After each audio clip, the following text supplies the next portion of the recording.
Hi అండి. Welcome to mini vlog. Actually first Sankranti పెళ్ళైన తర్వాత కాబట్టి మేము మా మమ్మీ వాళ్ళ ఇంటికెళ్తున్నాము.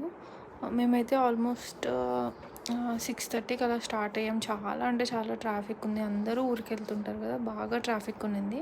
ఇది భోగి ముందు రోజండి. అయితే మేము 5:30 ఈవినింగ్ అలా స్టార్ట్ అయ్యాం. మేము వచ్చేసరికి ఇంటికి ఆల్మోస్ట్ 1 అలా అయ్యింది. ఇంకా ఇంటికి రాగానే తెలుసు కదా! ఇలాంటివన్నీ నార్మలే. మేము రావడానికి నైట్ 1 అయింది. ఇంకా అందుకే మీకు అంత సరిగ్గా ముగ్గు అవి చూపించలేకపోయాను. రేపు మార్నింగ్ పెట్టే వ్లాగ్‌లో మీకు అవన్నీ నేను క్లియర్‌గా చూపిస్తాను. అండ్ ఎప్పుడు ఇంటికొచ్చినా ఇది చాలా మ్యాండేటరీ. అలాగే అందరికీ హ్యాపీ భోగి. ఇంకా అలాగే ఎవరైనా సబ్స్క్రైబ్ చేసుకోకపోతే ఖచ్చితంగా సబ్స్క్రైబ్ చేసుకోండి. అలాగే లైక్ అండ్ షేర్ చేయండి. Thanks for watching.